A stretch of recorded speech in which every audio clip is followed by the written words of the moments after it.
घालीन लोटांगण वंदीन चरण, डोळ्याने पाहिन रूप तुझे.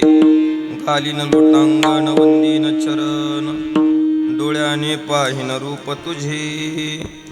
प्रेमे अलिंगीन आनंदी पूजीन, भावे ओवाळीन म्हणे नामा. घालीन लोटांगण वंदीन चरण, डोळ्याने पाहिन रूप तुझे. विठ्ठल विठ्ठल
सुखदम केवलम ज्ञानमूर्ति द्वंद्वातीतं गगनसदृशं तत्त्वमस्यादिलक्ष्यम् एकं नित्यमिमलम् अचलं सर्वधी साक्षभूतं भावातीतं त्रिगुणरहितं सद्गुरुं तन्नमामि.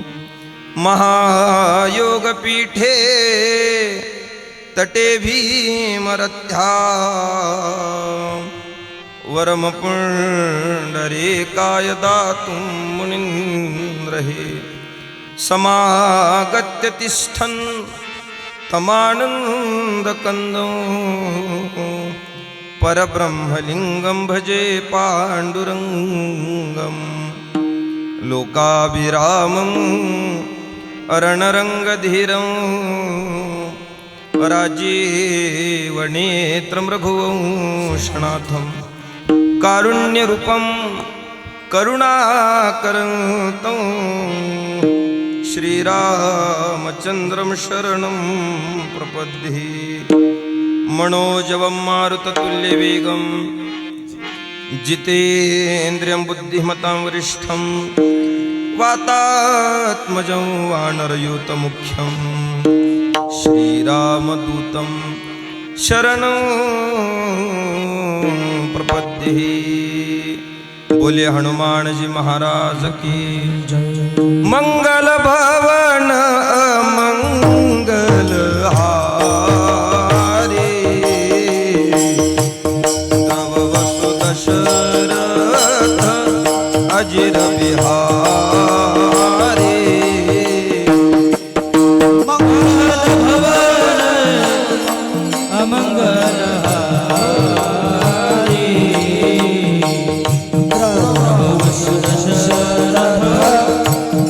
अजिर बिहारी.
वसु दशरथ अजिर बिहारी मंगल भवन अमंगल हारी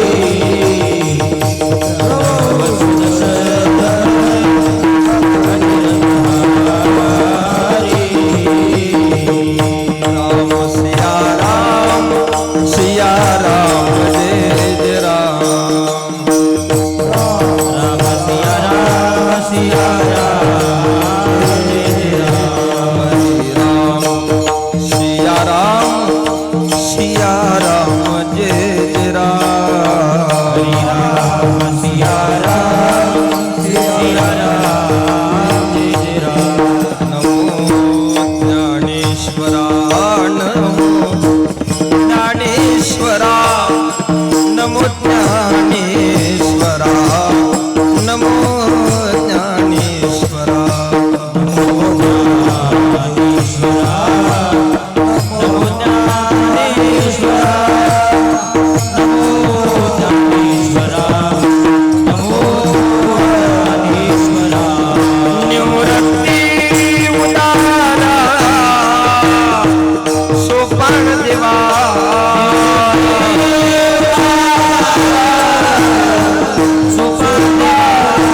निवृत्ती उदारा सोपान देवा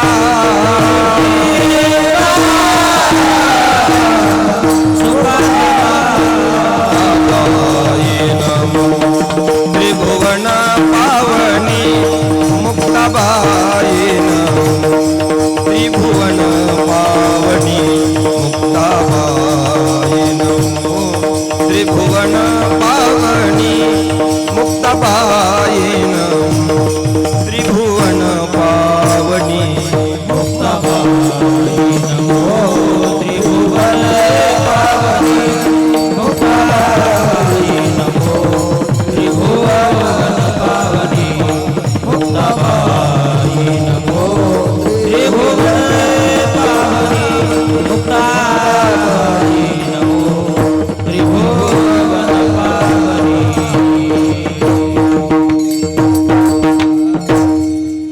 अद्यत्रय जननी देवाचे मुक्ताबाई नमो त्रिभुवन पावनी मुक्ताबाई नमो त्रिभुवन पावनी आता वंदू श्रोतेजन जे अखंड सावधान जया सत्री काळाचे ज्ञान सर्व काळ निराभिमानी आता वंदू श्री संत सज्जन जे परमार्थाचे अधिष्ठान जयाचे निगुह्य ज्ञान प्रगटे जनी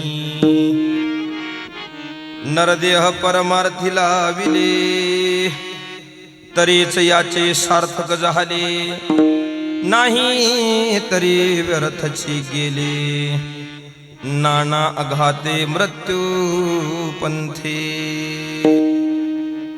घालीन लोटांगण वंदीन चरण डोळ्याने पाहिन रूप तुझे प्रेमे अलिंगन आनंदे पूजीन भावे ओवाळीन म्हणे नामा घालीन लोटांगण वंदीन चरण डोळ्याने पाहिन रूप तुझे उपस्थित श्रोते सज्जन भाविक मायबाप सेवेसाठी निवडलेला अभंग संत हृदय सम्राट देहुनिवासी जगद्गुरु तुकोबरा यांच्या गाथ्यातील नामदेव महाराजांच्या गाथ्यातील वारकरी संप्रदायामध्ये वाङ्मयाला कमी नाही. आज जगाच्या पाठीवर महाराष्ट्रामध्ये वेगवेगळ्या प्रकारची पंथ आपल्याला पाहायला मिळतात. ही सगळी पंथ निर्माण झाली ज्ञानोबाऱ्यांच्या अगोदरचाही पंथ आपण जरी डोळ्यापुढे घेतला किंवा ज्ञानोबाऱ्यांच्या नंतरची सगळी पंथ आपल्या डोळ्यापुढे घ्या, आज समाजामध्ये ती सगळी पंथ चालतायत. पण मात्र इतर पंथांकडे आणि वारकरी संप्रदाय पंथाकडे जर आपण पाहिलं तर त्यांच्याकडे असलेली उणीव सगळ्यात मोठी गोष्ट एकच, त्यांची उणीव असलेली त्यांच्याकडे वाङ्मयाची कमतरता आहे. आज माझे ज्ञानोबाराय, तुकोबाराय, नामदेव महाराज, संत जनाबाई घराघरापर्यंत, चुलीपर्यंत पोहोच झाल्या. त्याचं कारणच आहे यांच्याकडचं जे वाङ्मय ते प्रभावी असणारं वाङ्मय. वारकरी संप्रदाय एवढं वाङ्मय इतर संप्रदायामध्ये आपल्याला पाहायला मिळत नाही. आणि सगळ्यात मोठं संप्रदायातलं वाङ्मय नाथ महाराजांचं आणि नामदेवरायांचं. वास्तविक पाहता नामदेव महाराज वाळवंटामध्ये प्रवचनाला गेले होते आणि प्रवचनाला गेल्यानंतर नामदेव महाराजांनी एक प्रसंग ऐकला की वाल्मिकांनी शतकोटी अभंग लिहिन अशी प्रतिज्ञा केली होती आणि त्यांनी लिहिली. नामदेव महाराजांनी त्या प्रवचनात ती गोष्ट ऐकली आणि नामदेव महाराज पळत पांडुरंगाच्या जवळ गेले आणि पंढरीनाथाच्या समोर जाऊन नामदेव महाराजांनी एक संकल्प केला. पांडुरंगा, माझ्या अंतःकरणात एक भावना उपजलेली आहे आणि तो संकल्प सोडलाय मी, पण ते सांगायला तुला आलो. मी चंद्रभागेतच तो संकल्प सोडला, तळहातावर पाणी घेतलं आणि तिथं संकल्प केलाय.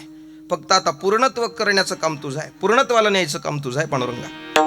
नामदेव महाराजांनी हे ऐकलं आणि हे बोलणं पंढरीनाथांनी नामदेव महाराजांचं ऐकलं आणि पांडुरंगाने विचारलं, नेमकं काय पण केलाय तुम्ही, कशासाठी संकल्प सोडलाय? असं विचारल्यानंतर नामदेव महाराजांनी सांगितलं, पांडुरंगा, मी आता प्रवचनात असं ऐकलंय की वाल्मिकांनी शतकोटी रामायण लिहिलं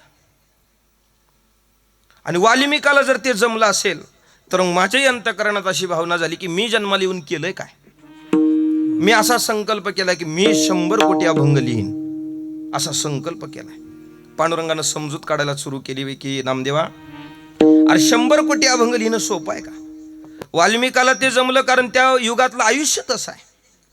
वास्तविक तुझं जीवन हे कलियुगातलं 100 वर्षाचं आयुष्य, बरं त्याच्यात शत गणिले ते अर्ध रात्र खाई, अर्ध झोपेत चाललंय आणि त्याच्या 100 कोटी अभंग लिहिण हे कसं पूर्णत्वाला जाणं शक्य आहे? नामदेव महाराजांनी सांगितलं होतं, माझं संकल्प करायचं काम आहे देवा, आता पूर्ण करायचं कर्तव्य तुझं आहे. मला करायचे तर ते मी केले, आता पूर्ण कसं करून घ्यायचं तर तू करून घे. आणि मग नामदेव महाराजांच्या घरातली 14 माणसं अभंग लिहायला बसली. संत जनाबाई सगळी मंडळी अभंग लिहायला बसली आणि 96 कोटीच अभंग झाली. आणि मग उरलेली 4 कोटी अभंग करण्यासाठी म्हणून पुन्हा तुकोबारायांचा अवतार आहे. मला एक सांगायचंय, वारकरी संप्रदायातलं मोठं वाङ्मय नामदेव महाराजांचं, खूप मोठं वाङ्मय, पण आपल्याला हाती असलेली अभंग मात्र खूप कमी आहेत, कमी अभंग आहेत.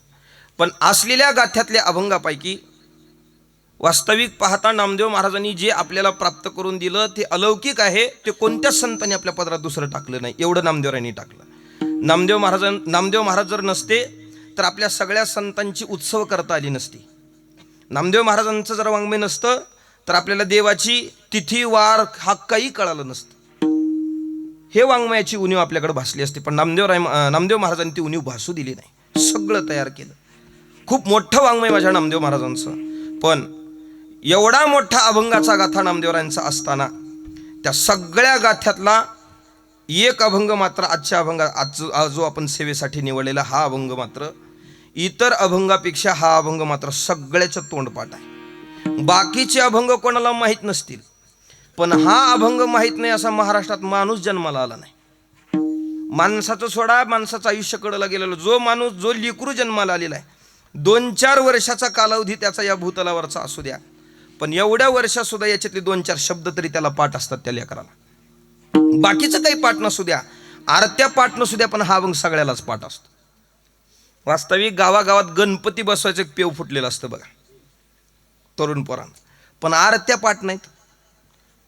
बरं आरती पाठ असली तर ती अभद्र असते.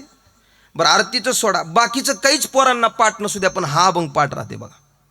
गालीन लोटांगण आहे का नाही? वास्तविक कीर्तनात सगळी माणसं छान बसलेली आहेत, सगळं चाललंय, चांगलं आहे. भलेही कीर्तनात माणसं झोपतील, पण जसा हा अभंग म्हणला की सगळे माणसं उठतात. हे उठा रे, झालं यांचं, चला गालीन लोटांगण उठा, झालं यांचं, संपलं बघा, असं उठा. इतर अभंगाला इतर गात असताना, कीर्तन करत असताना जरी आपल्याला झोप लागली, हा अभंग जागी होण्यासारखा आहे बघा, घालीन लोटांगण. म्हणजे याच्यातून हे कळतं की संपलं यांचं. आरती किती लांब लचक म्हणा, कवा संपेल त्याची चरण आपल्याला माहीत नसतात. माहीत नसतं, पण बाकीचं काहीच माहीत नसू दे, हे अभंग म्हणले की कळते संपलं बॉ हे आहे का नाही. असं सगळ्यांच्या पाठांतरातला अभंग आहे हा. अभंग पाठ नाही असं माणूस या भूतलावर नाही. अभंग जरी सगळ्यांना पाठ असला, वाङ्मय नामदेव महाराजांचं जरी खूप मोठं असलं, पण मात्र वारकरी संप्रदायाचा एकूण वाङ्मयाचा अभ्यास केला तर सगळ्यात कमी चरणाचा अभंग म्हणजे हा आहे. वास्तविक रोज कीर्तनासाठी 4 चरण, कमीत कमी 4 चरणाचा अभंग सगळी कीर्तनकार घेतात. बरोबर आहे ना? बोला की 4 चरणाचा अभंग. आणि कीर्तन किती तास? 2 तास. 4 चरणाच्या अभंगाला कीर्तन 2 तास. आजचा अभंग 2 चरणाचा आहे. मग कीर्तन तुम्ही गणित घालाय चांगले आहेत मला माहिती आहे. हा पंगत आहे पुन्हा. आता 1 तासाचं आपल्याकडे 2 चरण राहिलेली आहेत. वारकरी संप्रदायामध्ये सगळ्यात कमी चरणाचा अभंग आहे गालीन लोटांगण. या अभंगाची प्रस्तावना अशी आहे. वारकरी संप्रदायामध्ये नामदेव महाराजांचं जीवन आहे. वास्तविक सगळ्या संतांचं जीवन आपल्या डोळ्यापुढे आणून पहा. तुम्हा आम्हा जीवांचंही डोळ्यापुढे आयुष्य आणून पहा आणि भगवंताचंही जीवन आपल्या डोळ्यापुढे आणून पहा. देवाच्या अंतकरणात अपेक्षा आहे, तुम्हा आम्हा जीवाच्या अंतकरणात अपेक्षा आहे. फक्त याला अपवाद मात्र संतांचं जीवन आहे. अपवाद संतांचं जीवन. अपेक्षा भगवंताची अंतकरणात, असं देवालाही आहे. परिणाम त्याला वाईट भोगावा लागला हे माहिती आहे, पण आशा त्या भगवंताच्या अंतकरणात आहे. आशा उपजली अनंतासी, परिणाम नीच वामनत्वाले त्यासी. आणि मग कथा इतरांची काय सांगू. नाथ महाराज सांगतात, अरे आशा भगवंताच्या अंतकरणात निर्माण झाली, परिणाम त्याला बळीच्या दारात जाऊन भीक मागावी लागली. जगाचा मालक पण त्याला ही भिक्षा मागावी लागली. परिणाम वाईट आहे आशेचा. आशा फक्त भगवंताच्याच अंतकरणात असं नाही. तुम्ही आम्ही जीव आपले अंतकरणात अपेक्षा आहे, आपल्या अंतकरणात अपेक्षा आहे. पण आपल्या अंतकरणातल्या अपेक्षा पाडा वाचू लागलो, अपेक्षेचा पाडा, तर तो संपणारा नाही. आपल्या किती अपेक्षा आहेत ते आपण असं शब्दात काहीतरी मोजणी माप करून सांगू शकत नाही. एवढ्या अपेक्षा आहेत. अपेक्षेचं गणित घालू शकत नाही, एवढ्या अपेक्षा अंतकरणात. जरी अंतकरणातल्या अपेक्षा मोजू मापू शकत नाहीत, पण सांगितल्या तर पाहिजेत ना. कळाव्या कशा त्या. प्रामुख्याच्या मात्र काही अपेक्षा तुकोबाराने आपल्या पुढे सांगितल्या. संसारिकाच्या तुकोबारा सांगतात, ल्यावे खावे बरे असावे सदैव, हेची करी हाव संसारी. प्रत्येक संसारिकाच्या जीवनातली अपेक्षा तुकोबाराने 3 पद्धतीने डिवाइड केली. वास्तविक प्रामुख्यानं 3, याला धरून मग बाकी सगळ्या. पण या 3 अपेक्षा प्रत्येक संसारिकाच्या अंतकरणातल्या. पहिली अपेक्षा ल्यावे बरे, दुसरी अपेक्षा खावे बरे, तिसरी अपेक्षा राहावे बरे. 3 अपेक्षा तुकोबाराने सांगितल्या. पहिली अपेक्षा तुकोबारा सांगतात, ल्यावे बरे. लेण्यासाठी माणसाच्या जीवनातला वेळही खर्च होतो, आणि जे अंगावर घालायचे याच्यासाठी पैसाही खर्च होतो. ज्या अर्थी पैसा खर्च करतात, पैसा कमवण्यासाठी माणसाच्या जीवनातला वेळही खर्च होतो. वेळही खर्च झाला आणि पैसाही खर्च झाला. पण आपण जी ही शृंखला सांभाळतो अंग झाकण्यासाठी, हे जे सांभाळतो, हे झाकतो अंग, हे कपडे विकत घेतो, ते शास्त्राने सांगावं, पुराणाने सांगावं, ग्रंथाने सांगावं, या चाखुरीत आपण हे पूर्ण करतो असं मात्र आपल्या मनाला वाटेल. आपल्याला बरं वाटलं म्हणजे झालं, मग बाकी काही असेल. आपल्याला बरं वाटलं त्या दृष्टीने आपण हे सगळं सांभाळतो. बरोबर आहे ना?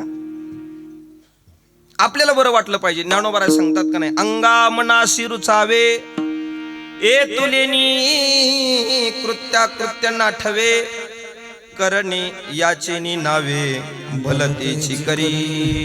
ज्ञानोबा सांगतात, अंगा मनाशी रुचावे, आपल्याला बरं वाटलं पाहिजे. ये तुलेनी कृत्या कृत्य नाठवे, करणे याचेनी नावे मग भलतेची करी. भलतेची करी म्हणजे काय काय? न ऐकावे ते ऐके, बोलू नये ते बके, दोष होतील हे न देखे विचारिता.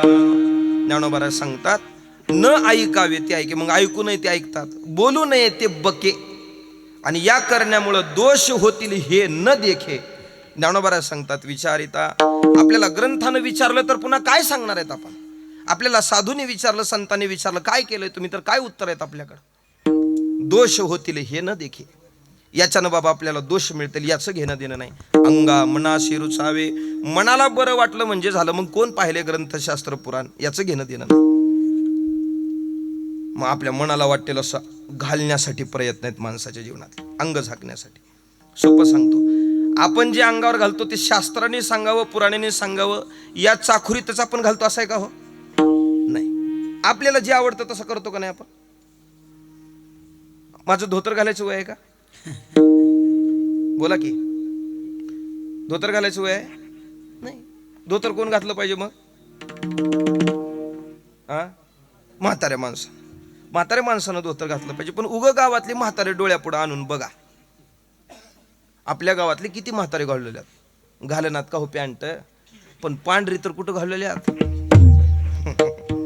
आपल्या मनाला वाटेल असं चाललंय का नाही? बरं जाऊ द्या. हो का हो का, इकडे जाऊ द्या. आता मी घालतो की पॅन्ट, तुम्ही बघितलंयच की सगळ्यांनी, पण त्यालाही काही काळ आणि वेळ आहे. कीर्तनात हे नाही, कीर्तनात हेच आहे का नाही? पाळलं पाहिजे आपण. आज आपण पाळलं तर उद्या आपली लेकरं पाळतील. हे थांबणारी, आपला आदर्श घेणारी लेकरं असतात. त्याचे इथं मात्र आपण हे सांभाळलं पाहिजे. ऐका, मी कशासाठी सांगतोय? आपण लेण्यासाठी प्रयत्न केले, पैसा खर्च झाला, वेळ खर्च झाला, पण मनाला बरं वाटेल या दृष्टीनं चाललेला आहे. आम्ही पंढरपूरमध्ये पांडुरंगाच्या दर्शन बारीला रांगेला थांबलो होतो. 5-6 महाराज मंडळी होतो आम्ही अशी सगळी. आणि आम्ही 5-6 मंडळी थांबल्यामुळे आमच्या पुढे एक पोरग थांबलो होते असे दर्शन बारीला. आता 10 मिनिटात पांडुरंगाचं दर्शन हे एवढ्या वेळेत आलेलो आम्ही, एवढ्या वेळेत त्या गरुड खांबाच्या जवळपास आलेलो. आणि ते आमच्या पुढचं पोरग वळ वळ वळ वळ वळ वळ वळ वळ करत होतं. ते लई वेळ झालं त्याचं वळवळ चाललं. मी असं त्या दोघा चौघाच्या महाराजाच्या पुढे गेलो आणि त्या पोराला म्हणलं, ए बाळू, तुला कळत नाही का? आपण दर्शन बारीला थांबलो ना, किती वेळ झालं तुझ्याकडे बघायलो मी, नुसतं वळ वळ वळ वळ चालले. अरे काही मिनिटात बाळू तुला देवाचं दर्शन होईल की रे? कळलं गेले का तुला आपण दर्शन बारीत राहिलोय? अरे काही देवाचं ध्यान कर, किंवा इथून ह्या कोपऱ्यातून दिसेल देव का त्या कोपऱ्यातून दिसेल, ही काही लालसा असाय, तुला काही कळत नाही का बाळू? जरा शांत थांब ना बाळू, किती वेळ झालं तुला वळवळ करायला पाहतोय बाळू, गवस ना बाळू. असं म्हणलं की मला महागून एकाने असं केलं, ए महाराज, ती का बाळू आहे होय? म्हणलं काय झालं हो? माझी मुलगी संगीता आहे ती. म्हणलं बाबू, माझं चुकलं हो, अंगामधल्या जीन्स पॅन्टमुळे आणि टी शर्टमुळे कळालं नाही नेमकं बाळू आहे का कोण आहे, म्हणून बाळू म्हणलं. चुकलं बघा माझं, माफ करा मला मामा, चुकलं माझं, चुकलं. ए मामा काय म्हणता मला? म्हणलं काय झालं? मी का मामा आहे होय? म्हणलं मग मी संगीताची आई माधुरी आहे म्हणली. मी म्हणलं दीक्षित का? म्हणजे मला जे सांगायचं ते तुम्हाला कळालंय. अंगावर जे घातलं पाहिजे हे शास्त्रांनी पुराणाने सांगावं या दृष्टीनं आपण पाळतोय असं नाही, आपल्या मनाला वाटेल असं चाललं. म्हणजे गडी अजून बऱ्याच गडी गड्याचेच कपडे घाललेले आहे का नाही? जाऊ द्या. माझ्या सांगण्यातला आशय मात्र आता कळाले होय माय? बरं पंक्तीत कळाय नाही बसल्यावर. ऐका ऐका, मनाला बरं वाटेल असं जगणं चाललंय. त्याच्यामुळं आपल्या लेण्यातला ताळेबंद हुकला. जसा लेण्यातला ताळेबंद हुकला तसा माणसाचा खाण्यातलाही ताळेबंद हुकला. 3 अपेक्षा प्रामुख्यानं पाहिजेत. पहिली, लेणं बरं असावं पण त्याचा ताळेबंद हुकला. दुसरी गोष्ट, खाणं बरं असावं त्याचाही आपला ताळेबंद हुकलेला आहे. माणसानं चांगलं खावं पण त्याचाही आपला कसा ताळेबंद हुकलाय बघा. आमचा तुकोबारांचा उत्सव झाला. तुकोबारा उत्सव झाल्यानंतर काल्या दिवशी 80 वर्षाचे म्हातारे बाबा माझ्याकडे आले आणि मला म्हणले, महाराज मला माळ घालायची आहे. मी म्हणलं आता 80 झाल्यात कशाला घालायला, राहू द्या, राहिले तर जाऊ द्या, जाऊ द्या, आता कशाला घालायचे, जाऊ द्या. ते म्हणले तसं नाही महाराज, तरी घालायचे माळ. म्हणलं काय कारण, तरी काय माळ घालायची काय एवढी अडचण आली कशात? म्हणलं मला एक वाटलं सप्त्यात असं वातावरण झालं त्याच्यात रंगून गेलं असेल त्याच्यामुळे माळ घाला वाटल. आता 80 वर्षाचं वय ना, आता काय माळ घालायचं, जाऊ द्या महाराज, जाऊ द्या बाबा, राहू द्या, सोडा. नाही म्हणे महाराज माळ घालायची. म्हणलं कारण सांगा माळ घालायची. त्यानं सांगितलं महाराज दात पडल्यात, चावना गेलंय म्हणून माळ घालायची. देवाचं घेणं देणं नाही, तुकाराम महाराजाचं घेणं देणं नाही, माऊलीचं घेणं, चावना गेले म्हणून माळ घालायची. आपला खाण्याचा ताळेबंद हुकला. बरं सोपं विचार करून पहा. खूप मोठ्या अभ्यासाने हे डोळ्यापुढे आणावं असं काही नाही, पण सोप्या अंगाने विचार करून पहा. मला सांगा, एक 15-20 वर्षापूर्वीचा कालावधी आपल्या डोळ्यापुढे आणून पहा.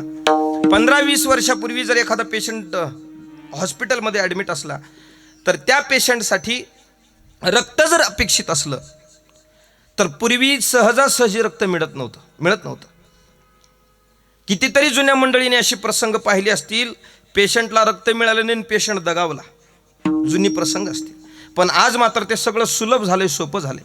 ब्लड दान करणाऱ्या व्यक्तीमुळं, ब्लड बँकेच्या माध्यमातून ते सोपं झाले. लगे ते रक्त ब्लड आपल्याला प्राप्त होतं आहे का नाही? होत आहे. पण मात्र पूर्वी हे कठीण होतं.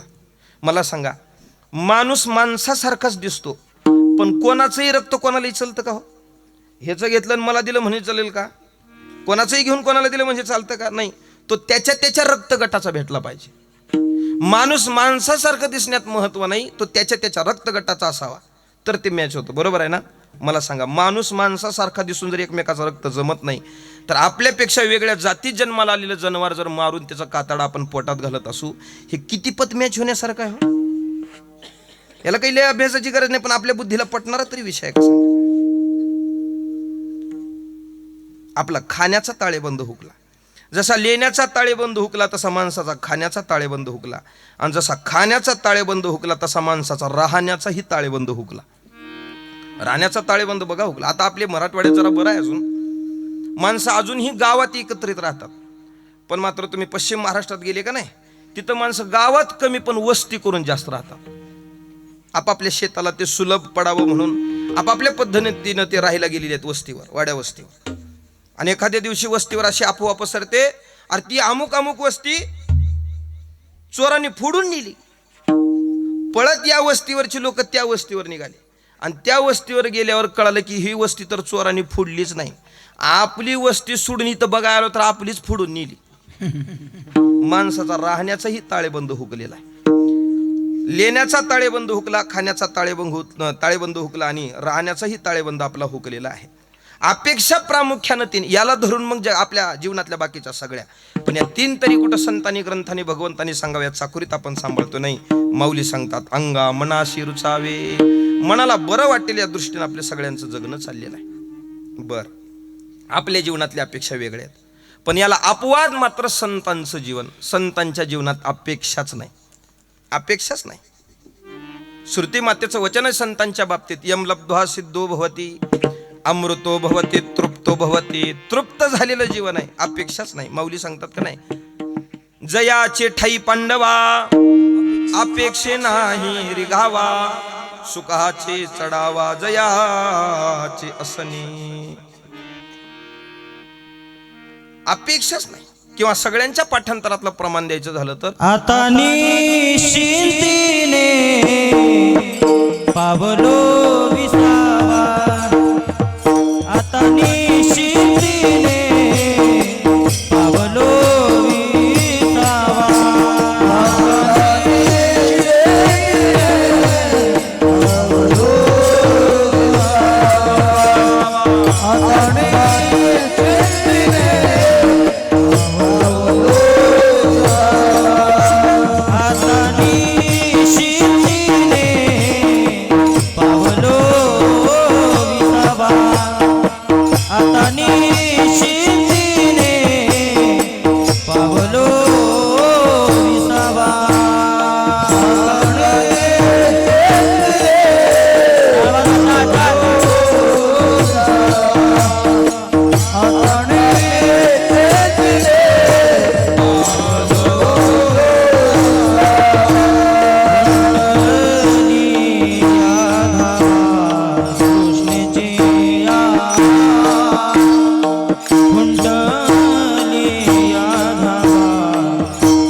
शास्त्रात असलेलं हे प्रमाण आहे. संतांच्या जीवनात अपेक्षा म्हणाल तर तुकाराम महाराज सांगतात, खुंटलिया धावा तृष्णेच्या अपेक्षाच नाही, ते जीवन म्हणजे संतांचं जीवन. वास्तविक पाहता संतांनी जे मागितलं असतं ते देवाने द्यायला कमी केलं असतं का हो? बोला की, देवाला जे संतांनी मागितलं असतं ते कमी केलं असतं का देवाने द्यायला? नाही, उलट देवाच्या जवळची तर हे काय कमी केलं असतं? उलट एक पहा, ईदभर मागितलं असतं तर देवाने हातभर दिलं असतं. देवाचं म्हणणं नाही का भक्तांना, तुम्ही म्हणे जो जो धरिते भाऊ तो तो तया पुढा पुढा लागे देव, दिधली याचा निर्वाह तोही मीची करी. ज्ञानोबा सांगतात, तुम्ही मनात फक्त एखादी गोष्ट आणा, तुम्ही जे मनात आणाल ते पूर्ण करून देण्याचं काम माझं आहे. नुसतं पूर्ण करून द्यायचं काम आहे असं म्हटले नाहीत माऊली. दिधली याचा निर्वाह होतो ही मीची करी. नुसतं देऊन मोकळा होतो असं नाही, दिधली याचा निर्वाह मीची करी. देव द्यायला कमी पडला नसता. भक्त मागे स्वरूपतेशी नाथ महाराज सांगतात का नाही, तरी मी त्याशी वैकुंठ वासी करी. देव द्यायला कमी पडला नसता. तुम्ही जे जे मागा ते ते द्यायला देव तयार आहे. किंवा माऊली म्हणल्यासारखं मनात आणा, मागायची तर गोष्टच नाही, मनात आणली तरी मी पूर्ण करतो. भक्ती मालिकेतलं उदाहरण आपल्याला माहितीच आहे. भानुदास महाराज नित्य पंढरीची वारी करायची, नित्य पंढरीची वारी करायची. मनात आणलं तरी देव पूर्ण करतो कणी पहा. आणि मग पंढरपूरची नित्यनेमाची वारी, महिन्याची वारी करत असताना त्यांची ठरलेल्या गावात आणि ठरलेल्या घरात मुक्काम असायचा. ठरलेल्या गावात ठरलेल्या घरचा मुक्काम. आणि मग एके दिवशी असं घडलं, ज्या घरी त्यांचा मुक्कामाचा दिवस आला त्याच दिवशी असा कुयोग निर्माण झाला, त्या घरचं लेकरू मेलं, एकुलते एक पोरग मेलं. आणि मग महाराज तर घरी येणारा ना, आपल्या घरचं तर बाळ तापीनं गेलेलं आहे. काय करावं कळत नाही. बापानं सांगितलं, आपल्या घरी संत येतात, साधू येतात, आता शोक करण्यात मजा नाही, आपण काही पोराला जिवंत करू शकत नाही. एक काम कर, प्रेत झाकून ठेव, आपण अगोदर साधू संतांचा सन्मान करून त्यांना इथून यशोचित पाठवून देऊ, त्यांची पाद्यपूजा करू, त्यांना अन्नदान घालून त्यांना इथून पाठवून दिलं की मग आपण हे बाकीचे अंत्यसंस्कार करू. डोळ्यातून पाणी आणायचं नाही. काय मोठं हृदय असेल. बापाचं जरी हे बोलणं बरं वाटलं असेल, पण माय कशी समजून गेलो, मायचं हृदय वेगळं आहे. पण कसल्याही पद्धतीला त्यांनी विरोध केला नाही. ठीक आहे, प्रेत झाकलं आणि प्रेत झाकून मग संतांचा सन्मान केला. दिंडी घरात घेतली, सगळ्यांना जेव घातलं आणि जेव घालून त्यांना परतीला पाठवायचंच होतं. पण जेवायला बसलेली पंगत आहे. भानुदास महाराज पंक्तीला बसलेले आहेत आणि पंक्तीला बसल्यानंतर आता घास मोडून तोंडात घालणार एवढ्यात भानुदास महाराजांनी विचारलं, घरचं बाळ कुठं आहे? आणि मग बापानं सांगितलं त्या लेकराच्या, झोपलंय, तुम्ही जेवून घ्या. भानुदास महाराजांनी एवढ्यावर शांत बसले नाहीत. भानुदास महाराज म्हणले, जर झोपले तर त्याला उठवा, तो पण जेवेल आणि मी पण जेवेल, माझ्यासोबत जेवेल, त्याला उठवा. पण मात्र आता त्या घरातल्या स्त्रीला, त्या लेकराच्या आईला आता ते आवरलं नाही. हुंदका फुटून रडू लागली ती माय. आणि मग भानुदास महाराजांनी विचारलं, काय घडलंय? सगळा घडलेला प्रसंग सांगितला. आणि मग फक्त अंतकरणात भावना झाली भानुदास महाराजांची की देवा, काय हे केलंस? घरचं एकुलतं एक लेकरू, एवढा साधू संतांचा सन्मान करणारं जर हे घर असेल तर देवा, हे लेकरू जिवंत झालं असतं तर बरं झालं असतं. असं म्हटल्या जे प्रेत झाकून ठेवलं होतं ते लेकरू उठलं, भानुदास महाराजाच्या बाजूला ताटात जेवायला बसलं. देव देण्यासाठी कमी पडत नाही, फक्त भक्तांनी अंतकरणात ते आणलं पाहिजे, मनात आणलं पाहिजे. देव मनाचे संकल्प पावविला वा, मनाचे संकल्प पावविला मनाचे संकल्प पावविला मनाचे संकल्प पावविला मनाचे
मनाचे संकल्प पावविल सिद्धी. देव देण्यासाठी कमी पडत नाही. मला सांगा, देव वैऱ्याला द्यायला कमी पडला नाही, तो भक्ताला द्यायला कसा कमी पडेल? तुझे औदार्य जाणो स्वतंत्र, देता न म्हणसी पात्रा पात्र, कैवल्या ऐसे पवित्र वैर्याही दिधले. देव द्यायला कमी पडत नाही. पुतना देवाला मारायसाठी आलेली होती, पण जो जन्मदात्र्या माईला भगवंतानी मोक्ष दिला तोच पुतनेला दिला.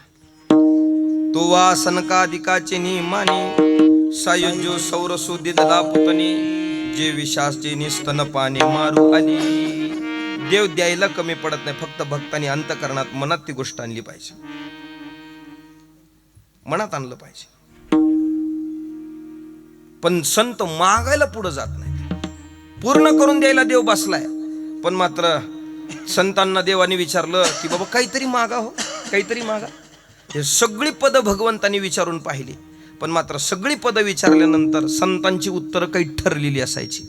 न पारमेष्ठ्यम न महेंद्रधिष्यम न सार्वभौमम न रसाधिपत्यम न योग सिद्धिर पुनर्भवम वा. ही सगळी पद विचारली. पारमेष्ठ्यम, महेंद्रधिष्यम, सार्वभौम पद तरी घ्या, सगळी पद विचारली. पण तुकाराम महाराजांनी विचारलं, देवा हे पद द्यायला तयार आहेस खरं आहे, पण या पदाचं खरं स्वरूप आम्हाला माहिती आहे. ब्रह्मादिक पदे दुःखाची शिराणी, तेथे दुष्टित जनी जडो देश. अरे ही भली मोठी पद आहेत, माहिती आहे आम्हाला, पण तरी त्याचा आम्ही तिरस्कार करतोय, कारण त्याचं स्वरूप आम्हाला माहिती आहे. तुका म्हणे त्याचे कळले आम्हा वर्म, जे जे कर्म धर्म नाशिवन नाशिवन, जे जे कर्म धर्म नाशिवन.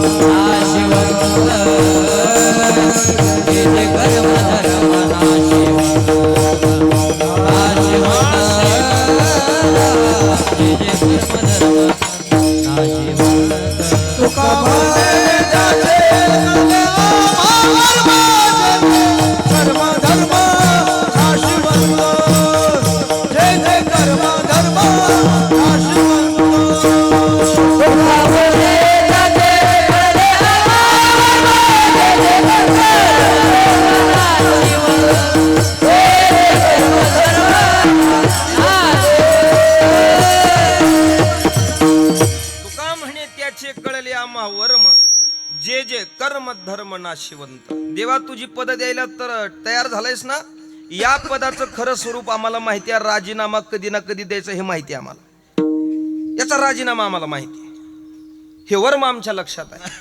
कारण तो राजीनामा ठरलेला आहे ह्याचं ज्ञान आम्हाला माहिती आहे. क्षिणे पुण्य मृत्यू लोकम विशंती, जव पुण्यपणाची पावटी सरे, सवेची इंद्रपणाची उटी उतरे, येऊ लागती माघारे मृत्यू लोका. याचा राजीनामा आम्हाला हा माहिती आहे. देवा कधी ना कधी वापस यायचे. तू पद द्यायला तयार आहेस. वास्तविक देवानी विचारलेली जी पद आहेत ती काही सामान्य पद नाही. आज सामान्य पदासाठी आपली किती धावपळ किती धडपड चाललेली आहे पहा. महाराष्ट्राचं राजकारण आपल्या सगळ्यांना ज्ञात आहे. 75च्या घरात काही काही कार्यकर्ते जाऊ लागलेत आता, तरी फॉर्म भरायची त्यांची तयारी आहे का नाही. कोणाला नको वाटतात ही पद, पण ही पद मात्र सामान्य पद आहेत. भगवंतांनी विचारलेली पद साधी पद नाहीत. सार्वभौम पदासारखी पद भगवंतांनी विचारली. या सगळ्या पदाचा तिरस्कार संतांकडून घडला. परमेष्ठी पदा तुच्छ मानिती सर्वदा, तुच्छ मानिती सर्वदा, तुच्छ मानिती सर्वदा. परमेष्ठी पदा तुच्छ मानिती सर्वदा, तुच्छ मानिती सर्वदा, तुच्छ मानिती सर्वदा. परमेष्ठी पदा तुच्छ मानिती सर्वदा, तुच्छ मानिती सर्वदा.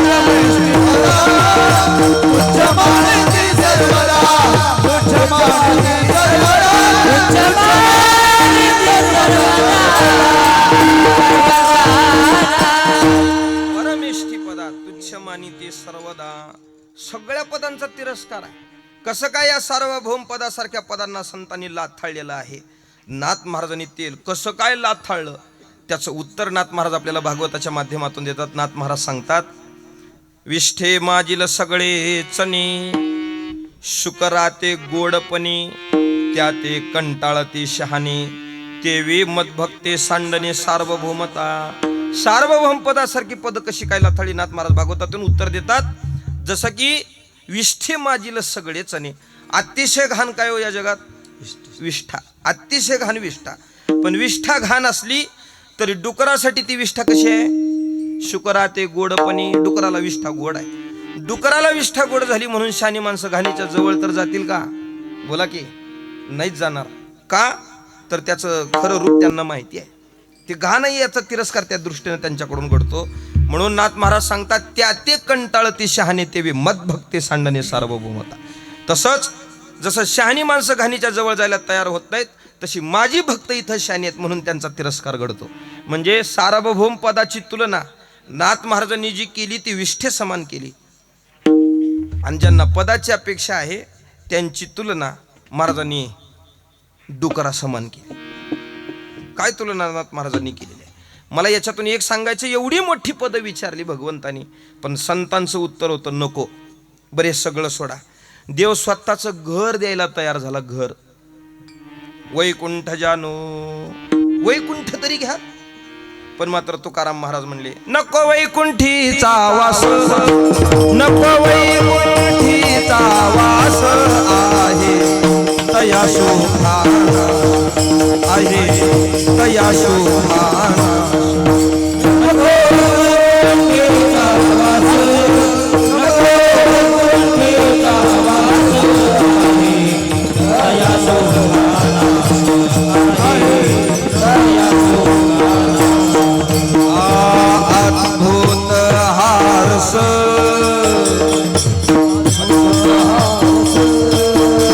कथा काळी नामाचा,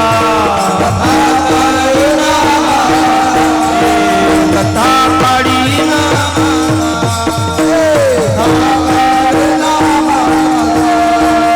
वैकुंठीचा वास,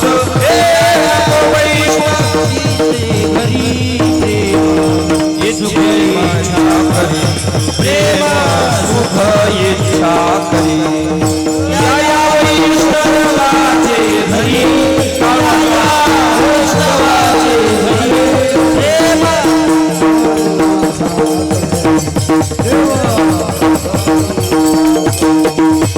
नको वैकुंठीचा वास, नको वैकुंठीचा वास, नको वैकुंठीचा वास. आहे तया सुखानाश, आहे तया सुखानाश, आहे तया सुखानाश, आहे तया सुखानाश. हे अद्भुत हारस, अद्भुत हारस,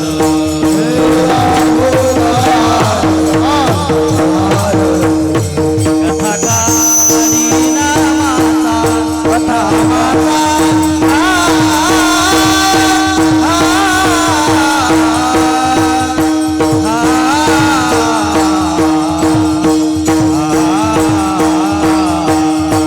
या वैष्णवाचे घरी, या वैष्णवाचे घरी, या वैष्णवाचे घरी, या वैष्णवाचे घरी.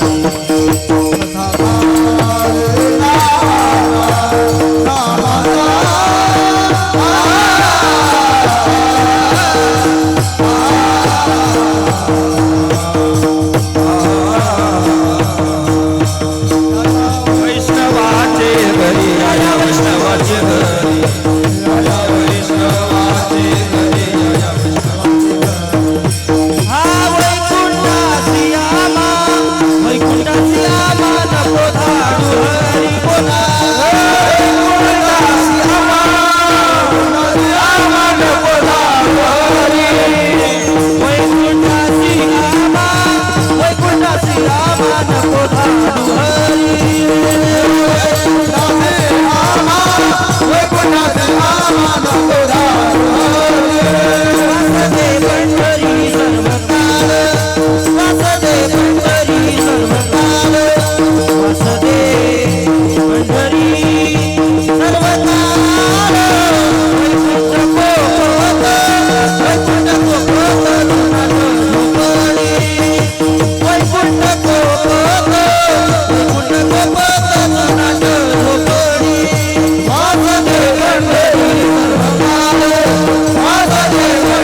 ऐका, तुकाराम महाराज सांगतात, तया सुखानाश अद्भुत हारस कथा काळी नामाच्या. देवा आम्हाला वैकुंठ नको म्हण. वास्तविक पाहता संतांनी वैकुंठ घेतला असता, पण वैकुंठाला किंमत कशामुळं?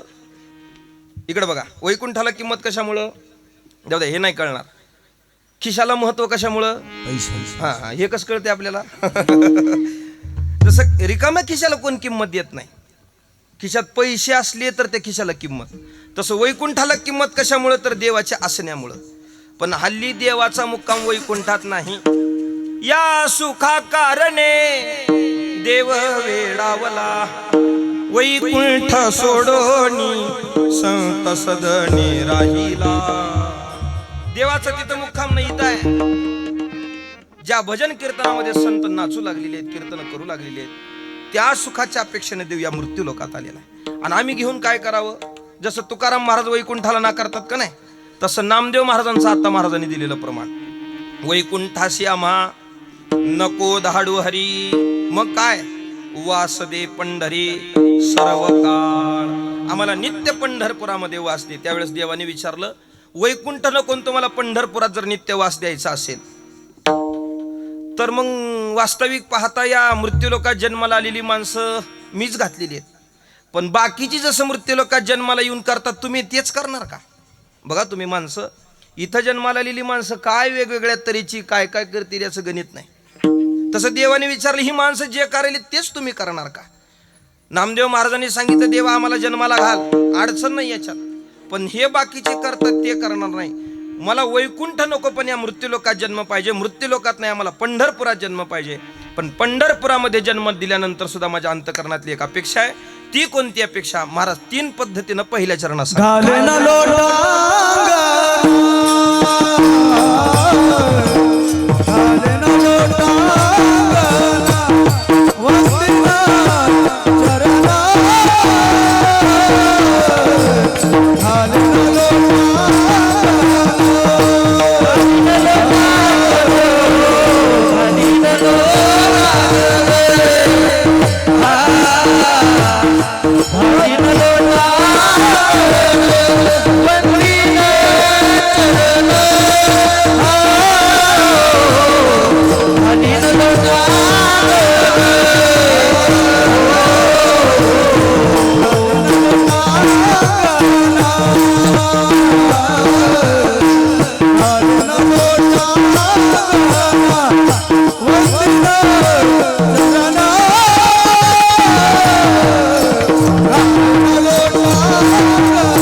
Hey!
दिनाच्या पहिल्या चरणात नामदेव महाराज सांगतात घालीन लोटांगण वंदीन चरण.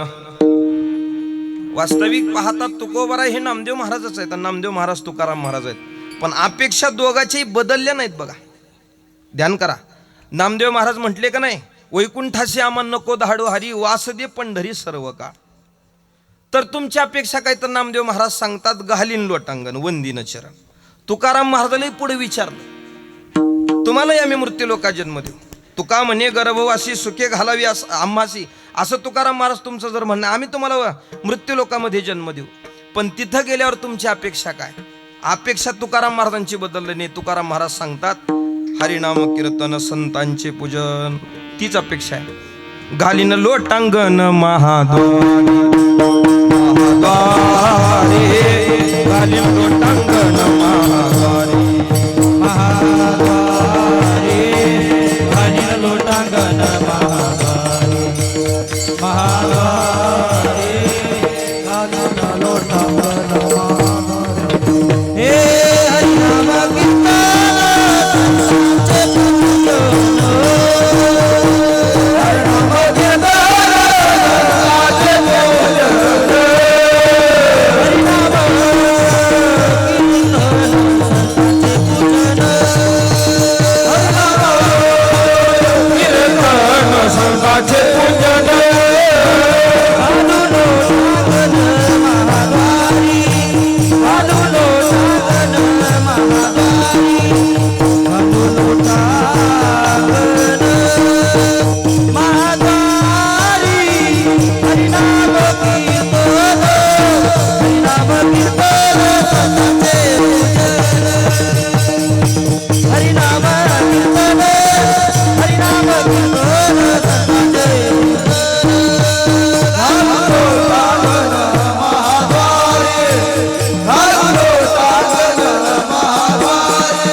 नामदेव महाराज म्हणजेच तुकाराम महाराज. पण मात्र जसं पूर्वजन्मात नामदेवरांची अपेक्षा घालीन लोटांगण आहे, तुकाराम महाराज म्हणून पुन्हा जन्माला आले तरी तुकोबाराय पुढे सांगतात हरिनाम कीर्तन संतांचे पूजन घालीन लोटांगण महाद्वारी. तुकोबाराय सुद्धा सांगतात मी महाद्वारामध्ये लोटांगण घालील हीच अपेक्षा आहे. लोटांगण घालणं म्हणजे नेमकं काय हो. वास्तविक लोटांगण घालायचं म्हणजे आपल्या दृष्टीनं वेगळा न्याय आहे, पण मात्र संतांच्या दृष्टीने तेवढा संकुचित तो भाव नसून लोटांगण घालणं म्हणजे भगवंताला समर्पित होणं आहे. समर्पित होणं आहे म्हणजे ते फळाला आलेलं एक पीक आहे की जे फलद्रूप झाले त्याच्यामुळे ते वाकत असेल. लोटांगण घालणं म्हणजे विनय आहे, त्याच्याकडे विनय त्या दृष्टीने आपल्या पुढे प्रगट होतो. वास्तविक पाहता सगळी मंडळी देवापुढं वागतात असं नाही, किंवा संतांपुढं वागतात असं नाही, त्याचा तो ताठरपणा असतो. काही लोकांना वाटतं हे पट्ट्यानं वागणार असं वाटतं काही मंडळीला, पण मात्र वास्तविक हे खरं आहे. ज्ञानोबा सांगतात फळली तरुची शाखा ते सहजी भूमीशी उतरी देखा, फळले ते लवे भारे. तुकाराम महाराज सांगतात ज्या झाडाला जास्त फळं लागलेली असतात तेच फळ जमिनीकडे वाकलेलं असतं. ज्या अर्थी झाड वाकत नाही त्या अर्थी त्याला फळ नाही, फळ नाही. आणि वास्तविक जे वाकतं ते टिकतही. पहा, नदीला पूर आला आणि नदीला भला मोठा पूर आल्यानंतर त्या नदीच्या काठावर असणारी भली मोठी झाडं ती म्हणली एवढा पूर सहज पाहू, असं म्हणून ते ताट बघू लागली सगळ्या पुराकडे. आणि जसं ताट होऊन बघू लागली, जसा पूर आला तसं ते थेट गंगासागर बघायला निघाली झाडं. पण त्याच नदीच्या पात्रामध्ये लवाळे होते. जसा पूर आला की ती वाकली हो, आहे का नाही. तुकाराम महाराजांनी दिलेला दृष्टांत आहे का नाही. तुकाराम महाराज सांगतात महापुरे झाडे जाती पण तेथे लव्हाळे वाचती. वाचती का? कारण ती वाकतात म्हणून. वास्तविक झाडा पुढे लवाळा केवढा आहे, अगदी कमी आहे, पण मात्र ते टिकतं कशामुळे, त्याच्या वाकण्यामुळे. तसं लोटांगण घालणं हे विनयाचं लक्षण आहे. संत महात्म्यांच्या जवळची संपत्ती म्हणजे तयाची विनय हेची संपत्ती. संतांच्या जवळची सगळ्यात मोठी संपत्ती म्हणजे संतांच्या जवळचा विनय.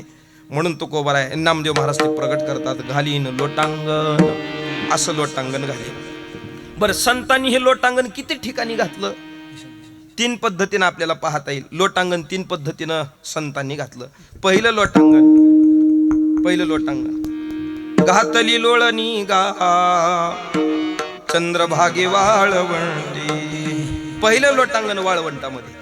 दुसरं लोटांगण घालिता महाद्वारी, कान धरोणी नाचे न गरुडा पारी, मग तू अवघाची सुख रूप होसी, जन्मोजन्मीचे दुःख विसरसी. दुसरं लोटांगण महाद्वारामध्ये आणि तिसरं लोटांगण भगवंताच्या चरणाशी, घालीन लोटांगण. बर, पुढं वंदीन चरण. अजून काय कराल तर नामदेव महाराज सांगतात, वंदीन चरण. पाहिचं श्रीमुखाला पण वंदन करायचे चरणाला. कारण देवाचं जे काही आपल्याला प्राप्त करून घ्यायचे ते त्याच्या चरणाशी समर्पित. त्याच्या चरणाशी आपण समर्पित घडलो की मग मात्र त्याच्यातून ते आपल्याला प्राप्त होणार आहे. म्हणून चेहऱ्याकडे देवाच्या पाहायचं, पण दर्शन घ्यायचं ते मात्र चरणाचं. देवाला आमंत्रण घेऊन गेलेली दोघं, दुर्योधनही गेला आणि अर्जुनही गेला. पण मात्र दुर्योधन गेल्यानंतर त्याने विचार केला, मी राजा, देव तर झोपलेली होती त्यावेळी, मी राजा आहे, देव झोपलेत, दोन्ही कोण 2 खुर्च्या आहेत, मध्ये क्वाट आहे, देव त्या क्वाटवर झोपलेले आहेत. तो म्हणला, मी राजा आहे, पायाकून कसं बसणार, मी त्याच्या डोक्याला बसतो. देवाच्या डोक्याच्या जवळ जाऊन बसले. मागून अर्जुन आले आणि त्यांनी विचार केला, बरं झालं बाबा, माझी जागा रिकामी आहे. इष्टीत किती बी गर्दी राहू द्या, पण कंडक्टरची जागा राखीव राहते का नाही? किती गर्दी राहते, त्याच्याच सीटवर कोण बसले. ते मला हे बरं झालं, आपल्या सीटवर कोण नाही. पटमन जाऊन देवाच्या चरणाच्या जवळ बसली आणि देवाला काही क्षणामध्ये जाग आली. जाग आल्या आल्या देवाने आधी कोणाला बघितलं असेल हो? अर्जुनाला पाहिलं. आणि अर्जुना कधी आलास असं विचारलं भगवंताने. आणि मग मागून आवाज दिला, अरे मी आलो त्याच्या आधी.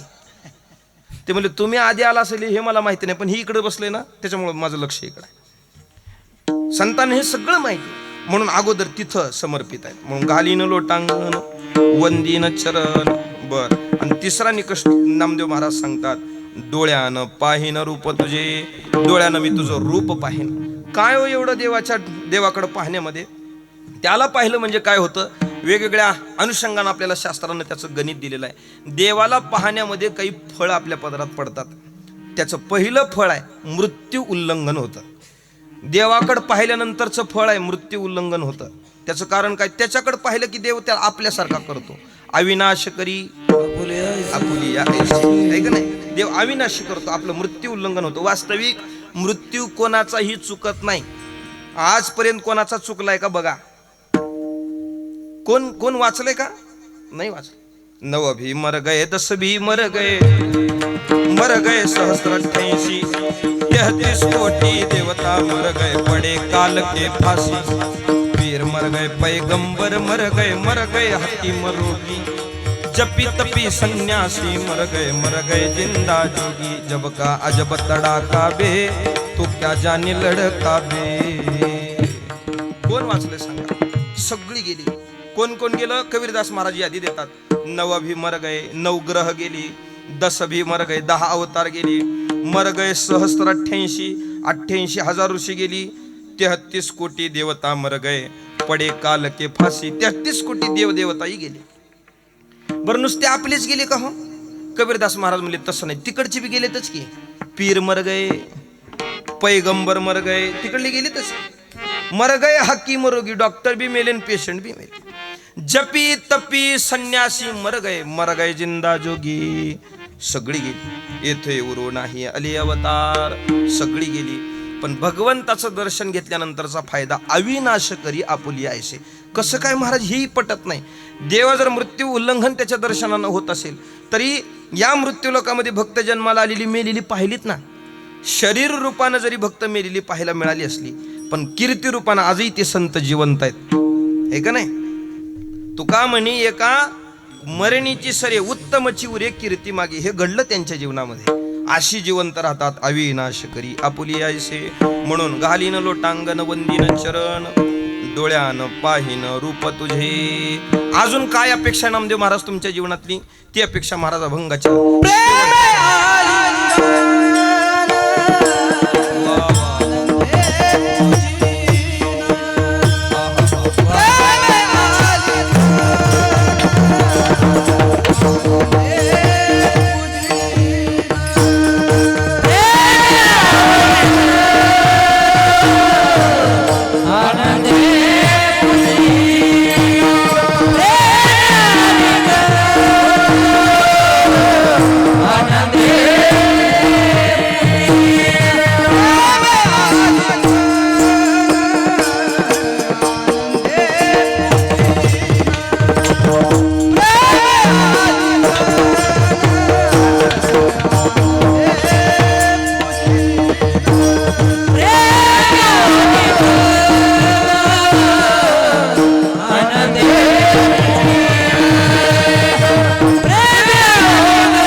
शेवटच्या चरणात सांगतात प्रेमे अलिंगी. शेवटच्या म्हणजे दुसरे असं म्हणा. कारण या अभंगाला ध्रुपद नाही आणि ध्रुपद नसेल तर मग पहिलं चरण हे ध्रुपद होतं. वास्तविक काही ते संगीतकाराचे अभंग बघून म्हणतात बघा, आणि ते पहिलं चरण ध्रुपद म्हणून पुन्हा म्हणणार.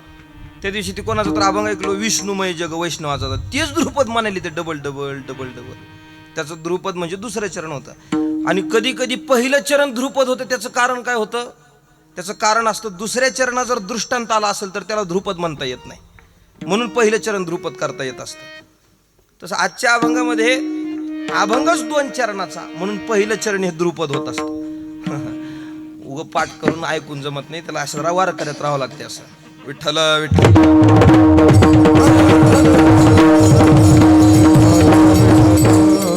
बाकी नाही का काही ना, फक्त कळते तर एवढा आनंद आहे याच्यात राहिल्यावर. असं ऐका, आमच्या आम्हाला माहित आहे, तुम्हाला माहित नाही कोणाला. आहे का नाही अण्णा? हा. प्रेमे आलिंगन आनंदे पूजीन भावे ओवाळीन म्हणे नामा. अजून 3 पद्धती नामदेव महाराज पुढे सांगतात. काय करा मग मात्र नामदेव महाराज सांगतात प्रेमे आलिंगीन, आम्ही आलिंगन देऊ बाबा पंढरीनाथाला. वास्तविक पाहता आपणही आपल्या पद्धतीनं आलिंगन व्यवहारामध्ये देतो, पण आपण आलिंगन देतो म्हणजे ते आलिंगन प्रेमानंच असतंय असं नाही. आपल्या ते व्याहीची भेट राहते बघा, इवाई भेट म्हणतात आपल्याकडे त्याला, आहे का नाही? इवाई भेट, त्याच्यात प्रेम राहते का हो? किती तर लग्नातले प्रसंगाच्या आधी बळण राहावं लागते, जावं लागते तिथे पुढं.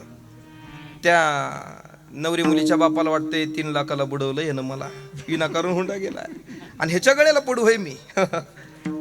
आलिंगन आहे पण ते प्रेमानं असेल असं नाही. भाऊ हसलेल्या जरा. आलिंगन आहे पण ते प्रेमानं आहे असं नाही. पण नामदेव महाराजांची प्रार्थना आहे, नामदेव महाराज जाहीरनामा पंढरीनाथा पुढे ठेवतात, देवा प्रेमानं आम्ही आलिंगन देऊ. ठीक आहे, बर. अजून काय अपेक्षा आहे? प्रेमे अलिंगन आनंदे पूजीन, आम्ही आनंदानं तुझी पूजा करू देवा.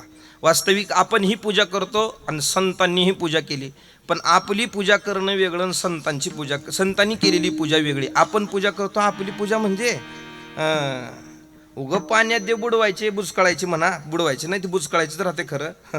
आणि तशाला तशी वरी ठेवणार बघा, त्या देवघरात त्या घंगाळ्यात घालणार आणि घातलेली देव तशाला तशी वरी ठेवणार. अंग पुसणं नाही, देवाचं चिपडं काढणं, असं चिपडं म्हणत नाही त्याला, गंध काढणं नाही का नाही, जसं पाण्यात घातले तशी वरी, त्याला ते नॅपकिननं नाही, टावेलनं पुसणं नाही, काय नाही, तशाच वल्या अंगानं देव तिथं. आपल्याला जमल का म्हणतं तसं केल्यावर? आंघोळ घातलं तसेच कपडे घातल्यावर जमते? कपडे घालायचं देवाला नाहीच म्हणा, पण आपण तसंच हिंडतो का हो? अंग पुसतो का नाही, कोरडं करतो, जमत नाही आपल्याला. बरं गण लावायचं तर नीट चाललंय का बघा. वास्तविक आपण आपल्या देहाची जशी क्रिया करतो तशीच भगवंताची आपण पूजा केली पाहिजे. पण आपण आपलं नीटनेटकं करतो, पण देवाला गण लावाय गेल्यावर बघा बरं माणसं त्याच्या नाकात गण, त्याच्या डोळ्यात गण असं करलं.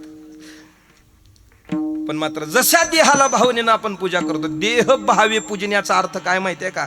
देह भावनेनं पूजा करीन याचा अर्थ असा होत असतो, जशी माझ्या देहाची मी निगा करतो तशीच देवा तुझी पूजा करेन, असा भाव तुकोबारांनी प्रगट केला. देह भावे पूजिन, तसं आपण भगवंताची पूजा केली पाहिजे. म्हणून नामदेव महाराज सांगतात प्रेमे आलिंगन आनंदे पूजिन. आणि मग पुढे एक अपेक्षा नामदेव महाराजांनी सांगितली, भावे ओवाळीन मने नामा. ओवाळीन याचा अर्थ आपण जो काकड्यामध्ये ओवाळतो कोणी त्या एक पद्धतीनं ओवाळणं, आणि सगळ्यात उंचीवरचं ओवाळणं तुकोबारांनी सांगितलं. तुका म्हणे काया करीन पुरवंडे, तुका म्हणे काया करीन पुरवंडे.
सांगतात तुका म्हणे काया करीन कुरवंडी ओवाळुनी सांडी मस्तक हे. ते सामान्य पद्धतीनं ओवाळणं म्हणजे आरतीनं, त्याला सामान्य म्हणता येत नाही, पण तरी या दृष्टीनं जर तुकोबारांच्या दृष्टीनं ओवाळणं पाहायचं झालं तर तुकाराम महाराजांचं ओवाळणं म्हणजे तुका म्हणे काया करीन कुरवंडी, हे शरीरच तुझ्या चरणाशी ओवाळून टाकल्यासारखं देवा मी ओवाळीन बाबा तुला. या न्यायानं नामदेव महाराज सांगतात प्रेमे आलिंगन आनंदे पूजीन भावे ओवाळीन म्हणे नामा झालेली सेवा. उपस्थित सगळी गुणीजन मंडळी, वारकरी मंडळी, भजनी मंडळी आपल्या सगळ्यांच्या चरणाशी समर्पित आहे. सगळे खुश झालेत बॉल लेकर लगेच आहे का नाही. एक तर 2 चरणाचा अभंग, त्याच्यात बराबर 9 वाजविलेत मी आहे का नाही. कारण त्याचं असं आहे, याच्यानंतर जेवण आहेत, पुढं उशीर नाही झाला पाहिजे. आणि दुसरं सांगायचं म्हणजे इथं मी उभा टाकून करतो म्हणजे तुम्हाला काहीतरी शहाणपण सांगायला, आणि इथं मी परीक्षा देऊन तुम्ही मला कीर्तन लय चांगलं केलं असं लोकांनी म्हणायसाठी मी इथं कीर्तनाला उभा टाकलोय असं नाही. आपल्या ऋणातून उतराई होण्यासाठी इथं उभा आहे. वास्तविक पाहता यावर्षी आपल्याला 60 वर्ष उत्सवाला पूर्ण होत आहेत. तरी गावकऱ्यांनी खूप गोड नियोजन केलेलं आहे बघा यावर्षी, आहे का नाही. दरवर्षीपेक्षा यावर्षी जरा बसायला बरं वाटेल का नाही आपल्याला सगळ्याला. इमानदारीनं सांगा बरं तुम्ही आहे का नाही. पहिलेही माणसं दिसायची, पण ह्या बुरुजाच्या इकडं बाया बसलेल्या, गडी कुठं तर वट्ट्यावर कट्ट्यावर दिसायचे. रस्त्यावरचं कीर्तन. पण आता हे लय मस्त वाटायला सगळं आहे का नाही. या सगळ्याला देखणे पण आले आपल्या सगळ्यांच्या सहकार्यानं. आणि वास्तविक मी इथं उभा टाकलोय म्हणजे मी या सगळ्यांपेक्षा मोठा असं नाही. या सगळ्या मंडळीचा भाव असा होता की अण्णा, पिताजी, दशरथ अंकल, काका, या सगळे आम्ही बसलेलो होतो. माऊलींची तारीख घेतली आणि तारीख घेतल्यानंतर मग या सगळ्यांचं आपापसात बोलणं चाललेलं होतं. मी तिथंच होतो. आणि मग हे म्हटले की बाबा एवढी वर्ष झालं पोरं हे सगळे गावात थांबतात, तर यांच्यात कीर्तन देऊ आपण. एवढी वर्ष झाली सेवा करतात ना, मग एक कीर्तन देऊ. अंतराम भाऊचं हे म्हणणं आलं. आता एवढी वर्ष या गावात राहिले तर मग एक कीर्तन द्यायला काय हरकत आहे यांना. आणि मग कोणाला कीर्तन द्यावं, तर वास्तविक हे कीर्तन गणेश महाराजांचंच आहे, शंकर महाराजांचंच आहे, उमेश महाराजांचंच आहे. पण यांच्यापैकी कोणीतरी उभं टाकावं म्हणून मला उभं केलं असं आहे. बाकी काही नाही, यांच्यातलंच आहे मी. फक्त एक प्रतिनिधी कोणतरी पुढं राहिला पाहिजे म्हणून मला इथं उभं केलेलं आहे. वास्तविक मी तुम्हाला शानपण सांगावं एवढा मोठा माणूस नाही. फक्त ज्ञानोबा तुकोबारांच्या करंगळीला धरून चालणारा साधक म्हणून इथं उपस्थित आहे. वास्तविक यावर्षी जो उत्सव घडला तो खूप अगदी गोड घडला, 97 घडला.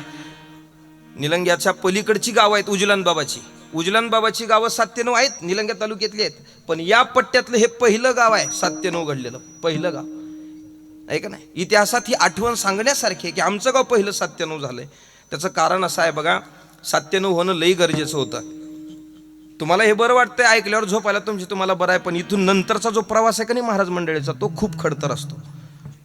माझं सकाळचं कीर्तन जालन्याच्या जवळचं होतं. मी रात्रीच इथून प्रवासाला गेलो, रात्रभर प्रवास केला, सकाळी पोहोचलो. त्यांच्याजवळ आंघोळ केली, कीर्तन केलं, कीर्तन करून निघालो. मी इथं बरोबर टायमाला पोहोचलो. तुम्हाला भलेही ते कीर्तन करावं, उभा चांगलं टाकलं, हे चांगलं दिसलेलं असं वाटत असेल, पण मला आत्ता सुद्धा गाडीत बसून असं हल्ल्याने वाटलेलं असं. हे तुम्हाला बाकी सगळं सोपं आहे, पण महाराज लोकांच्या दृष्टीनं, त्यांच्या प्रवासाच्या दृष्टीनं हा वेळ होणं खूप गरजेचं आहे. आणि वास्तविक पाहता इतर सप्त्याच्या वेळेची माणसं बघा कीर्तनाला किती जमायची, या वर्षीची बघा. दरवर्षी लहान लहान लेकरं कीर्तनाला किती असायची बघा, या वर्षी किती असायलेत बघा. खरं हे कीर्तन पुढच्या पिढीसाठी असलं पाहिजे, हा उत्सव पुढच्या पिढीसाठी असला पाहिजे. आणि ते जर कीर्तनाला राहावे वाटत असेल तर हा टाईम असणं गरजेचं आहे. आणि आपल्या सगळ्यांच्या सहकार्याने हे अगदी गोड पद्धतीनं पार पडलेलं आहे. सगळ्या गावकऱ्यांना हे धन्यवाद आहे. आमचं म्हणणं असं होतं, एक कीर्तन माऊली म्हटले होते 97 कराल तरच मी तारीख देतो, एवढंच म्हटले होते माऊली. ठीक आहे आपण 97 करू म्हणून आम्ही गहिनाथ महाराजांच्या जवळ ही सगळी मंडळी आली होती. आणि गहिनाथ महाराज म्हणले त्यांनी 97 तर मी 97च म्हणले. आणि जर मी 97 तर सगळं करायला का अडचण आहे तुम्हाला, असं प्रवीण भाऊ इथं सगळे होते. ते म्हणले ठीक आहे आम्ही करू प्रयत्न. आम्ही सगळीच मंडळी होते, अंतराम भाऊ सहित सगळी होतं. आणि मग सगळ्यांच्या होकाराने हे घडलं, अगदी गोड पद्धतीने हे पार पडलं. तेव्हा आपण सगळ्यांनी त्यांना साथ दिली. आपल्या सगळ्यांना या निमित्तानं धन्यवाद देतो. झालेली सेवा उपस्थित सगळी गुणीजन मंडळी, वारकरी मंडळी, भजनी मंडळी, सगळी परिसरातील सगळी वारकऱ्यात कोणाचं नाव घेत नाही बरं आता, ज्यांच्या व्यासपीठ अधिष्ठानाखाली हा उत्सव अगदी गोड पद्धतीनं पार पडला. श्री हरिभक्तीपारायण बापू इथं उपस्थित आहेत, आमची सगळी मित्रमंडळी, महाराज मंडळी. आणि आम्हा 4-5 जणांची शाळा ज्यांच्याकडे चालली आहे, शाळा शिकतोय बरं आम्ही अजून. पांडुरंग महाराज, शंकर महाराज, आमच्या सगळ्यांचं ॲडमिशन त्या गुरुजीजवळ आहे. देवणी तालुक्यामध्ये विवेकवर्धिनीला गुरुजी आज उपस्थित आहेत. आणि मग करण महाराज आहेत, आपले शेंदचे ओम महाराज आहेत, रतन महाराज आहेत, गावातली सगळी भजने मंडळी, आमचे उद्धव महाराज आहेत, आमचे निलंग्याचे महाराज आहेत. आपल्या सगळ्यांच्या चरणाशी सेवा समर्पित करतो. विशेषतः अगदी गोड पद्धतीनं आपल्याला ज्यांनी साथ दिली, आपल्या सिस्टीमवाल्यासाठी एकदा टाळ्या वाजवा बाबा. 7 दिवस कुणी म्हणलं नाही माझं कर्तव्य आहे हे, अगदी गोड पद्धतीनं आपल्याला त्यांनी साथ दिलेली आहे. तेव्हा त्यांनाही धन्यवाद. आपल्या गावामध्ये निवळ हा 7 दिवसापुरताच उत्सव आपल्या ध्यानात राहावा असं नाही, हे 60वा हिरक महोत्सवाचं वर्ष आहे ना, मी कायम आपल्या आठवणीत राहिलं पाहिजे. याच्यासाठी नामाच्या गजर चॅनलचे मालक कृष्णा भैया इथं उपस्थित आहेत, त्यांनाही या निमित्तानं धन्यवाद. झालेली सेवा नागोराव महाराजांच्या चरणाशी समर्पित करून सेवेला पूर्णविराम. ज्ञानेश्वर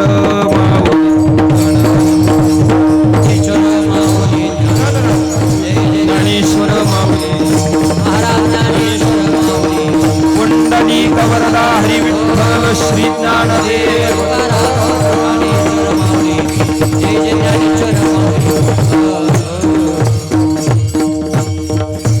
तुकाराम तुकाराम तुकाराम तुकाराम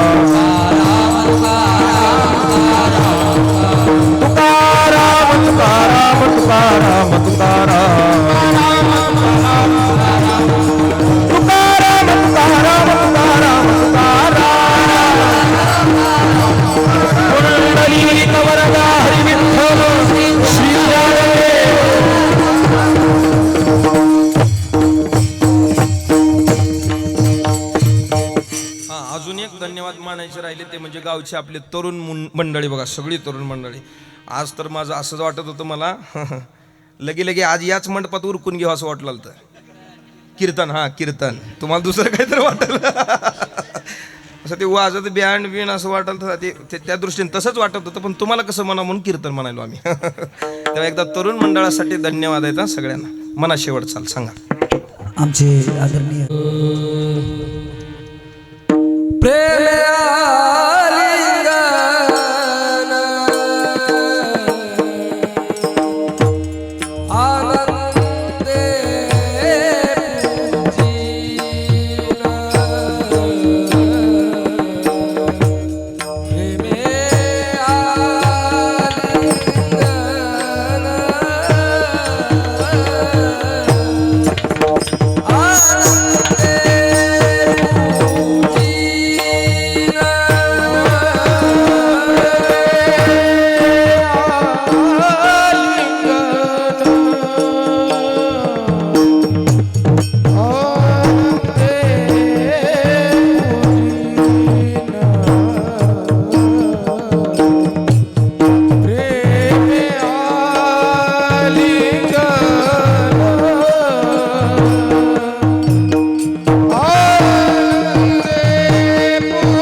डोळ्याने पाहिलं रूप तुझे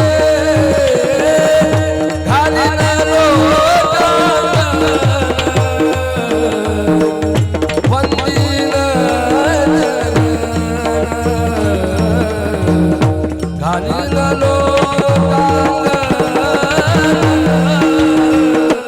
वंदीन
दुपारची पंगत काकाची शंकरराव सिद्धजीवनराव देशमुख यांची पंगत झाली. दुपारीच दिलेलं आहे. रामराजे केशवराव देशमुख आपण समोर या. अशोक मालक चला, नसतील बाळराजे तर तुम्ही या.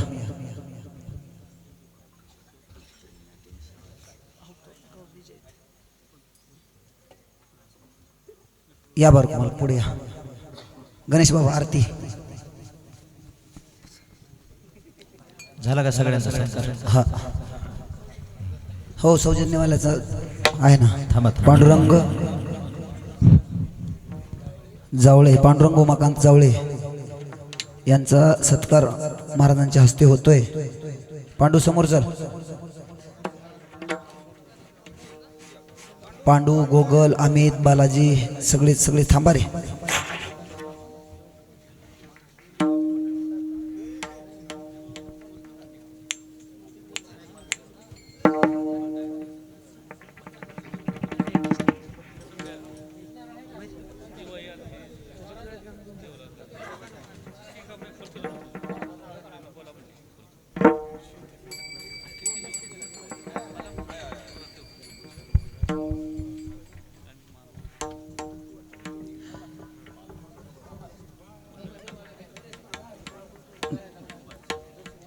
थांबा जरा, सत्कार होऊ द्या. सत्कार होऊ द्या. 2 मिनिटात काय फरक पडणार आहे? 2 मिनिट. कारण आज काय आहे, जागराचा दिवस आहे. थोडंसं 5-10 मिनिटं इकडे तिकडे चालतं. उद्या सकाळी सर्वांना विनंती आहे की गुरुवर्य संजय महाराजांचं काल्याचं कीर्तन आहे, तरी आपणाला महाराजांचे पादुका, बन महाराजांच्या पादुका, मारुती बन महाराजांच्या पादुकांची शोभायात्रा दिंडी निघणार आहे. तरी ठीक 8 वाजता सर्वांना विनंती आहे की आपणाला मंदिरापाशी यायचं आहे. पालखीचे खांदेकरी बालाजी बबरुवान जावळे, वैभव तुकाराम मरुरे, सेवेकरी